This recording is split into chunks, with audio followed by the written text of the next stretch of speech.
বিভিন্ন কাৰ্যসূচী পাৰ কৰি 7:30 মানত আহি আছিলোঁ গুৱাহাটী অভিমুখে।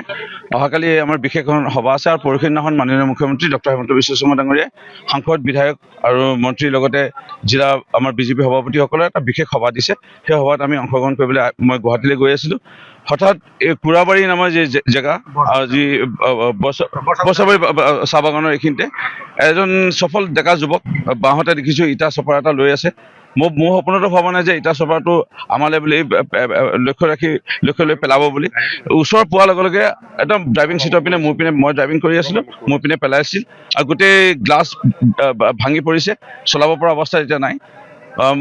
মোৰ মা আছিলে বিধায়িকা, ময়ো 20 বছৰে বিধায়ক হৈ আছোঁ।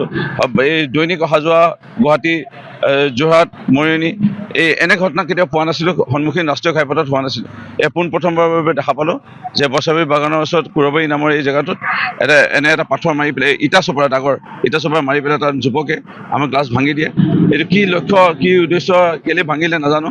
আৰু পুলিচক মোৰ লগে লগে বাৰ্ডি বড়ো যিজন SDPO বৰ্তমান বোকাখাট আমাৰ মৰিয়নিত আছিলে DSP হিচাপে, তেওঁ চিনাকি, তেওঁৰ লগত যোগাযোগ কৰিলোঁ।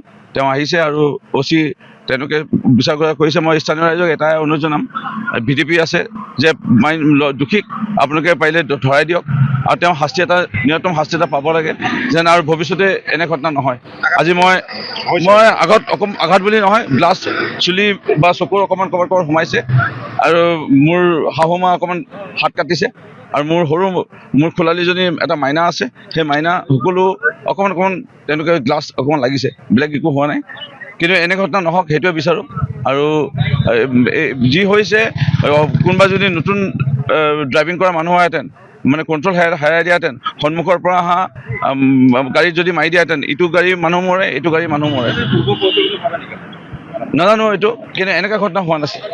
কিন্তু ইটা চপৰা যেনে যুৱকজনে লৈ পেলাই মাৰিছে, একদম পোনাই মৰাৰ নিচিনা হৈছে। মানে ড্ৰাইভিং